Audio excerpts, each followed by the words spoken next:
علماء اہل سنت انہوں نے لکھا، ہمارے برادران اہل سنت وہ کہتے ہیں حضرت علی رضی اللہ تعالیٰ عنہ، اور وہ اور اصحاب کے ساتھ بھی رضی اللہ تعالیٰ عنہ کہتے ہیں، لیکن ایک لقب ایسا ہے کہ جو فقط مولا علی کے ساتھ کہتے ہیں، کرم اللہ وجہہ۔ تو ہم ان سے یہ پوچھیں کہ لقب اچھا ہے یا برا ہے؟ کہ کیسی بات کریں، برا تھوڑی، بہت اچھا لقب ہے، تو پھر دوسروں کے ساتھ بھی کہو بھائی حضرت فلاں کرم اللہ وجہہ کہہ کے بتاؤ، دوسروں کے ساتھ کہہ کے بتاؤ، کہ نہیں دوسروں کے ساتھ نہیں کہہ سکتے، فقط علی کے ساتھ کہہ سکتے۔ اس لیے کہ کرم اللہ وجہہ کا مطلب یہ ہے کہ وہ چہرہ جسے اللہ نے کرامت عطا کی ہے، جسے اللہ نے عزت عطا کی ہے، اور اس کی وجہ یہ بزرگ علماء اہل سنت نے لکھا ہوا ہے کہ چہرہ کبھی بتوں کے آگے نہیں جھکاتا، سب کا چہرہ بتوں کے آگے جھکا ہے سوائے علی بن ابی طالب کے۔ تو علی کرم اللہ وجہہ اس لیے ہے کہ یہ چہرہ کبھی بتوں کے آگے نہیں جھکا۔ اب ایک بات کہنے لگا ہوں، اس کا مطلب ہے کہ بچپن میں بھی 2 سال کے تھے علی مثلاً، جشن مولود کعبہ ہے نا، علی نے کبھی بتوں کے آگے سجدہ نہیں کیا۔ دیکھو بچہ وہی کرتا ہے جو باپ کو دیکھتا ہے۔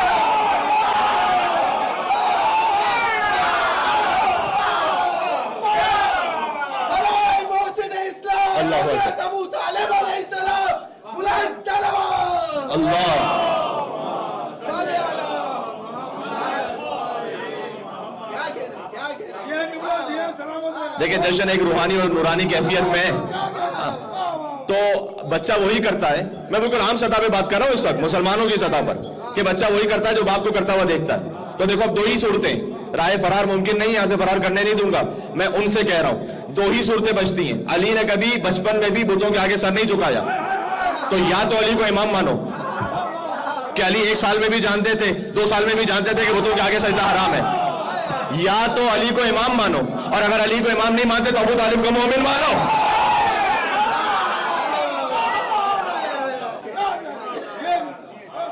بھائی ڈیسائیڈ یور سیلف کہ یا تو علی کو بچپن ہی سے امام مانو یا ابو طالب کو مومن مانو۔ کہ علی نے وہی کیا جو ابو طالب کر رہے تھے۔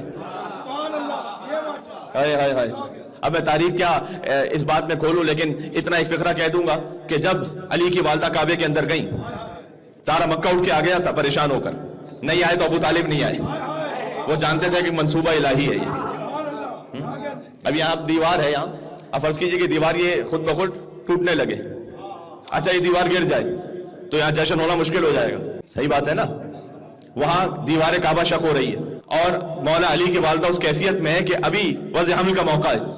کہتے ہیں کہ عورت ناقص العقل ہوتی ہے یا جذباتی ہوتی ہے، لیکن عورت میں بھی تو فرق ہے نا۔ کرار کی ماں اور ہوتی ہے، فرار کی ماں اور ہوتی ہے۔ فرار کرتی اگر کسی فرار کی ماں ہوتی، یہ حیدر کرار کی ماں تھی، لہذا جب دیوار کعبہ شق ہوئی تو یہ پیچھے ہٹنے کی وجہ آگے بڑھ گئی، پھر دیوار خود سے بند ہو گئی۔ دیکھو کیا علی کو فضیلتوں کی تلاش ہے یا فضیلتوں کو علی کی تلاش ہے؟ ہائے ہائے ہائے بھائی، کیا کیا نکات ہیں، کیا کیا بات عرض کی جائے، وقت بھی بڑا محدود ہے۔ ولایت کو علی کی تلاش ہے یا علی کو ولایت کی تلاش ہے؟ ہاں، علی کو علم کی تلاش ہے یا علم کو علی کی تلاش ہے؟ علی کو جنت کی تلاش ہے، جنت کو علی کی تلاش ہے؟ اگر علی کو علم کی تلاش ہے تو خود جاتے رسول اللہ سے کہتے یا رسول اللہ مجھے علم دے دیجئے، اور علم کو علی کی تلاش ہے تو نادع علیاً مظہر العجائب تجد عونا لک فی النوائب کل ہم وغم سینجلی بولایتک یا علی یا علی یا علی کہہ کے بلایا، یعنی علم کو علی کی تلاش ہے۔ اگر علی کو جنت کی تلاش ہے تو جا کے مسکین و اسیر و یتیم میں روٹیاں خود دے کر آ جاتے ہیں۔ اگر یتیم و مسکین و اسیر خود گھر پر آ جائے، وَيُطْعِمُونَ الطَّعَامَ عَلَىٰ حُبِّهِ مِسْكِينًا وَيَتِيمًا وَأَسِيرًا کی آیت نازل ہو جائے تو جنت کو علی کی تلاش ہے۔ اگر علی خود جا کے فقیر کو ڈھونڈے اور انگوٹھی دیں تو علی کو ولایت کی تلاش ہے۔ فقیر ڈھونڈتا ہوا آ جائے اور مسجد میں حالت رکوع میں علی زکوٰۃ دے دیں تو ولایت کو علی کی تلاش ہے۔ اب دیکھو یہاں تو سارے معاملات وہ ہیں، لیکن کعبہ تو خود چل کر آتا نہیں۔ مشیت پروردگاری ہے کہ کعبہ خود چل کر آئے گا نہیں، تو علی کی والدہ وہاں گئی ہیں۔ دیکھو عام در سے جاتی تو علی کو کعبے کی تلاش ہے، اگر کعبہ ٹور کر علی کی ماں کو بلا لے، اور پھر ابو الفضل عباس علیہ السلام نے کعبے کی چھت پر جب خطبہ دیا تھا تو اس میں پہلا فقرہ یہی تھا کہ الحمدللہ الذی شرف ھذا بقدوم ابی ہے، حمد اس پروردگار کی کہ جس نے اس بیت کو شرف عطا کیا۔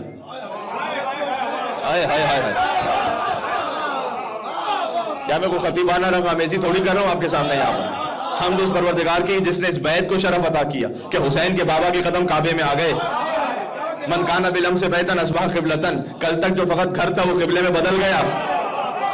بھائی ذرا 13 رجب کی رات کے حالات تو دیکھو, یہ کس نے بت قدے کو قابل سجدہ بنا ڈالا؟ اے میرے ساتھ, یہ کس نے بت قدے کو قابل سجدہ بنا ڈالا؟ اور کہا ہے جس ابو طالب کو تم نے عمر بھر کافر, اسی کافر کی زوجہ نے اسے قبلہ بنا ڈالا.